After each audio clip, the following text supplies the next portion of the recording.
All right. Well, thanks for joining us today. We're going to spend some time going through a topic that's come up a little bit recently here around email marketing. The value, how to grow it, how to use it effectively. Sort of everyone knows you should have an email newsletter, but what does that really mean? How do you put it into play as a publisher? So we're going to go through a few things today on that topic. Now, I want to start by taking just a minute and identifying why people, or how people find you today, why people subscribe to email lists, and what the benefits are. So a lot on this page. Let's start in the upper left-hand corner. How people find you today. So regular visitors, they come to your site regularly. I like sports. I talk about this a lot. I go to ESPN.com regularly to check to see what's going on. Depending on the type of site, like ESPN, that's very common. More niche, more local sites, that varies quite a bit. You also have search engines. People do local searches. Maybe they're looking for you, but most of the time, once you really start to capture a lot of search engine optimization, people are going to be searching for local content or businesses or events, and they're going to find you because you've got those things. Of course, social media is a great one. As people read your content, they share it if it's worthy of being shared, and so quality content's huge. Sometimes people refer their friends, and this could be done technically, send an email to somebody, but it also happens in the real world. Oh, go check out such and such website. There's this great article about whatever. You've got your offline calls to action. This could be your print product. It could be stickers in someone's window. It could be any number of things. And in fact, as you start to use more and more of the contests and the things that we do in the directory, more businesses will point to you, both from offline and from their website. And then you have email newsletters. So that gives you a quick overview of how people technically get to your site. So let's take a minute and talk about why people subscribe to email newsletters. Obviously it varies, and the content of the newsletter varies, but generally it's because it saves people time and it's effortless. Oh, I know I like this site. I often will forget to go there or just not think about it. I want them to spoon feed me their highlights. I have a number of newsletters that show up every single day. Technical in nature often, what's going on in media, etc. Newsletters provide timely updates and reminders. Sometimes you go, oh, I don't want to forget about these things going on in the community. If I sign up for the newsletter, they will remind me. It's like an alarm clock. Or at a minimum, it's got timely information, maybe breaking news, etc. If you can provide some exclusive content, that's great. This obviously requires more effort to have exclusive content or special content, but sometimes it works really well for sponsored articles. And useful tips are also great. Could be seasonal in nature, preparing for spring, getting your garden ready, etc. And then if it saves you money or freebies. So what this should suggest to you, and we talk about this in our training, is that you may have one email newsletter, but you have different lists, or you have different groups within the list. Some people will say, I want to get coupons. Other people say, I want to get breaking news. Other people say, I want to see the best local events. And people can self-select, and so you can send lots of newsletters without spamming people because they've said, I want these things, and they can adjust that at any time. So why is it so powerful for you? The biggest thing is that you're in control. We talked last time, or perhaps the week before, about Facebook and the changes there. This is something that you have a lot of control over, and it's on your timeline. So we can set some things up to send automatically, and you can craft handcrafted messages, if you will, to go out when you're ready about the topics you want to talk about. So it gives you a lot of control. It's incredibly effective. It's sort of, despite the fact that we get more and more emails, it stood the test of time as an effective distribution medium, and it is an asset or a property. So your Facebook page is useful, but when they undermine the number of people you can reach, that affects the value. Email itself is more open, and so you're able to build it up. The bigger your list, the more engaged it is, the more useful it is to you, and you can monetize it. And so I want you to view this as an important channel. I mean, in a way, you've got your print publication that goes out, you've got your Facebook page, you've got your website, and your email list. And those are sort of the four biggies in terms of properties. So we're going to talk about some best practices to cultivate the list and to use it effectively, because if you've got a big list but no one opens the emails, that's not great either. So when we talk about email marketing basics, I'd like to break it down into 4 different kind of categories. And the first one is probably, well, the first 2 I'd say are the most important. Consistency and frequency. You want to do it at least once a month. You want to be, taking the opportunity to get in front of people, but you can do it a lot more than that as time and resources permit. But the key part of it is you need to pick a schedule and stick to it. If you say you're going to do it every month, then do it on the 1st at 8 a.m. or 5 a.m. or whatever time you choose, and do that every month going forward, because people, start to look forward to it. They understand this is when it's coming. When you're very sporadic, they lose interest, and you need to keep them kind of on the hook, if you will. The next one is you have to create, when you're talking about inbound marketing, which is the process of getting people to find you, the key thing that always comes up time and time again is you got to create remarkable content.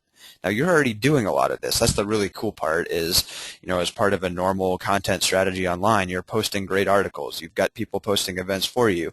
So when it comes to email marketing, you have this opportunity to reuse / repurpose content that's already there, which is going to save you time. So things you could do are like editor's pick, best stories from the web, top stories. You could pick, your favorite recipes. 3 to see, we've talked about that in the past. Pick your 3 favorite events for the upcoming month and send those out in the email.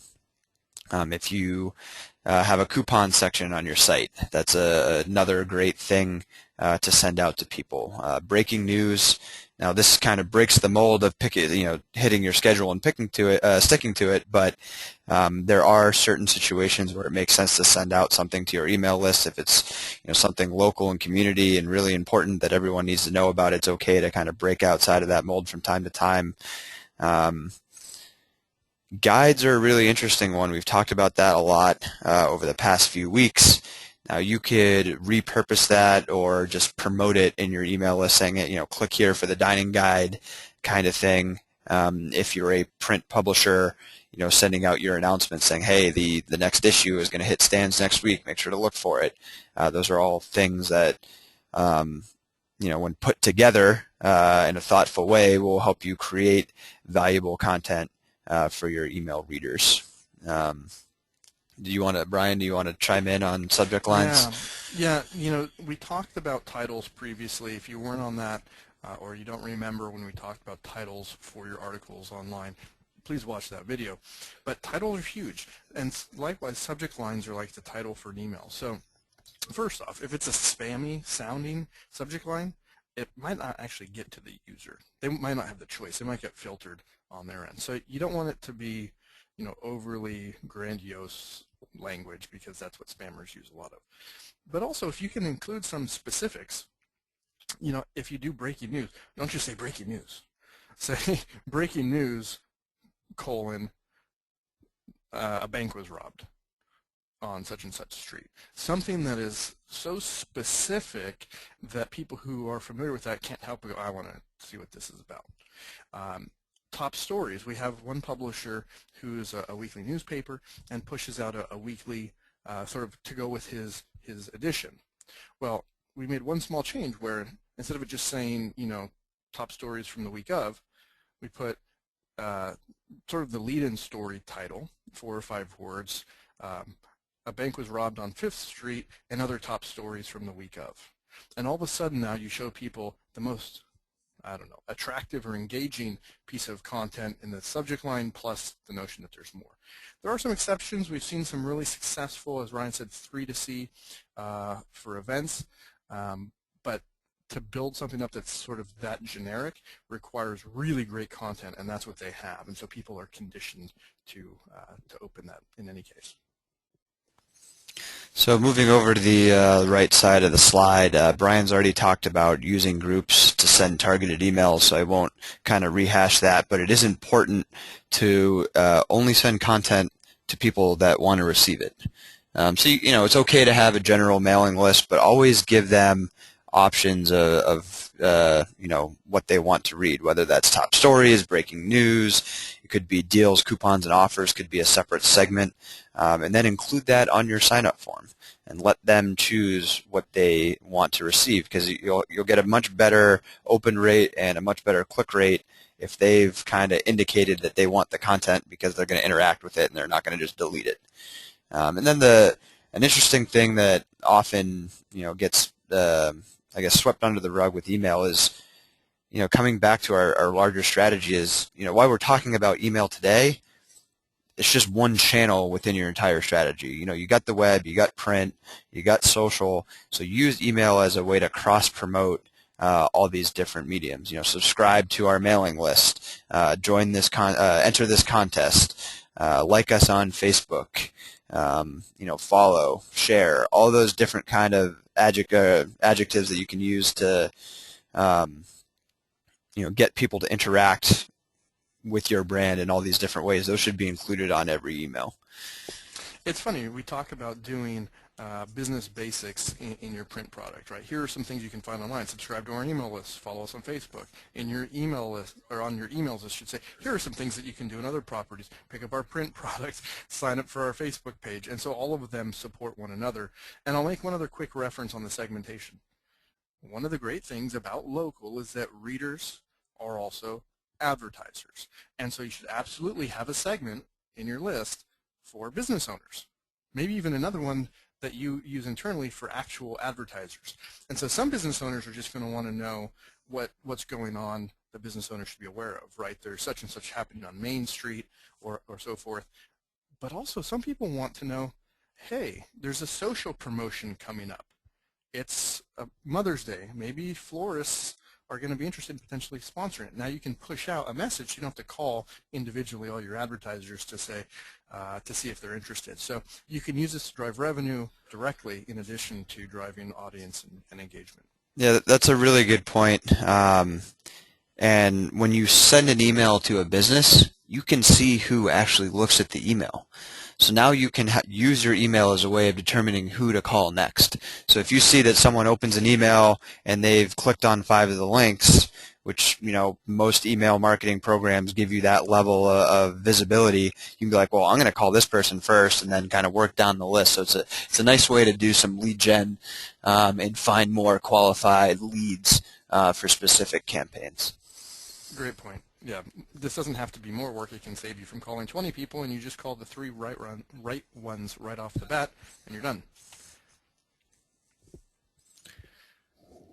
So, the first thing when it comes to promoting or growing your email list is you need to put subscribe forms on your website.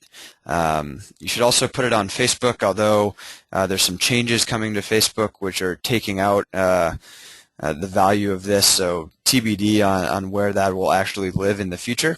But you should definitely have a subscribe form on your website. You can either embed it directly in your sidebar, or as I would prefer, create a page at the top of the page, say, hey, here is what you get in our newsletter, maybe create a nice graphic, and then put the embed form just below the text. You can see here in the example that we have 3 groups for this specific newsletter: featured articles, community news, events, and more, deals, coupons, sales and promotions, and updates for businesses. So we give 3 general buckets for people to choose, or choose multiple. Once you have that page on your site, then it's a matter of where do I promote it, either on the web or offline. The site modal is a great place where you could put a graphic and link to this page. Say, hey, here are the benefits of the newsletter. Click here to register or sign up. You might want to put something in your sidebar. Facebook posts or Twitter posts, if you have a Twitter account, you can share that, not every day, but maybe once out of every 10 or 12 things you post, you might want to say something about, for more information, sign up for our newsletter with a link out. Some interesting things that people don't often think about is you could put it in your email signature. Put it at the bottom right under your name and phone number and say, hey, click here to sign up for our newsletter for more information on whatever. That's great, especially for your prospective advertisers. They see that, like, oh yeah, I want to get updates about when the next deadline is. Great, I'm going to check updates for business. On your contact page, most people just put in name, email, and how can we help you. Put a checkbox at the bottom that says, send me updates or whatever. Basically, get them to opt in, and then you can manually add them to the campaign. You have their permission at that point. You could do something in print. We talk about when we do print to web, we have the business basics page. You want to make sure that you are always mentioning, hey, we have this newsletter. Here are the benefits. Visit our website to sign up. And one that Brian came up with a little bit ago is you could add a call to action at the bottom of specific articles. Want to get more like this? Click here to sign up. It's kind of the same concept of queuing people up to leave a comment. In this case, you're using the article to get them to subscribe to a newsletter. We're actually exploring an integration with MailChimp whereby every article can highlight by default a call to action for people to sign up for your newsletter. So if you don't already use MailChimp, it'll be yet another reason to do that. But we're definitely looking at ways to sort of standardize these things so that you don't even have to think about it, or at least think about it a lot less, and build out your list or other valuable assets in the process. The key is make it really visible and obvious. In the list that you see here, or rather the enrollment form you see here, it outlines what people can expect. Feel free to be a little more verbose. We're going to send top events every other week. That's okay. You want people to really have a sense of, all right, so if I check that box, that's the sort of thing I'm going to get. You want to be as clear as possible, and it really helps people decide if they want to join or not. So social promotions, if you've talked to us at all, we're really big on social promotions, and I'm not going to go into the details of why those are important for the advertisers and your readers. However, there's some benefits for publishers that are often overlooked. They're a great way to collect email opt-ins. Anytime someone enters a contest, you can say, opt me into the email list. It's another checkbox kind of thing. You can build Facebook fans. Of course, you have the opportunity to generate some revenue with sponsorships, and they're great for engagement. Think of social promotions as a loss leader. Walmart is famous for doing this. They will take a product that everyone else has to charge $400 for, in order to be profitable, and they'll offer it for $300, and they don't care because you're coming into the store and spending hundreds more on other things. Not everyone can do that. Social promotions are the same thing for you. It's a way to provide value to your readers while making a little bit of money, maybe not a ton, but a little bit, but you're getting all these other benefits. You're continuing to grow your audience. No one else can do that, and it's a competitive advantage for you. You want to add anything on that? They're just awesome. I mean, we use the phrase loss leader a lot, except in this case it's an oxymoron because it's actually profitable, but it's just the point is the revenue is nice, but it's not the reason to do it. You do it because it's something you can do that no one else can, and frankly, you should just be doing it, and so the revenue is just an added benefit. So another way to grow your list is to give away something for free. And I've kind of broken this down into two different groups. Let's cover, your readers or consumers first. You could do, typically, when you ask someone to sign up for a list, you do so in exchange for something else. So what could we possibly give away here in order to entice them to sign up for your list? Well, you could do a downloadable version of your guides. So you have a dining guide on your website. Maybe you take that content, add a little bit more editorials, some more pictures, and zip it up in a PDF file and make it a download, on your site, or sign up for the list and automatically email it out to whoever signs up. You could do something similar with offers or coupons from local businesses. So you could have like a coupon section. You could even do something fun like if you refer 5 people to me, we'll give you a $10 Starbucks card or something like that. Maybe you go trade that with Starbucks or the local coffee shop, and it's a nice way to drive signups for your list. Now that's all well and good, but you can also use email marketing to prospect with businesses and advertisers. So you might do something like, click here, fill out the form to, get the rate card, and you can use it as a way to have an opt-in button to your newsletter. You could offer an ebook or a white paper about why local marketing is important. In fact, we're working on some stuff that you'll be able to reuse that we'll put together for you. And you could also do a local webinar. Think about all the chambers and the Rotary clubs and all the other business networking groups out there. That's how they prospect. And you can use that same technique in order to drive email signups.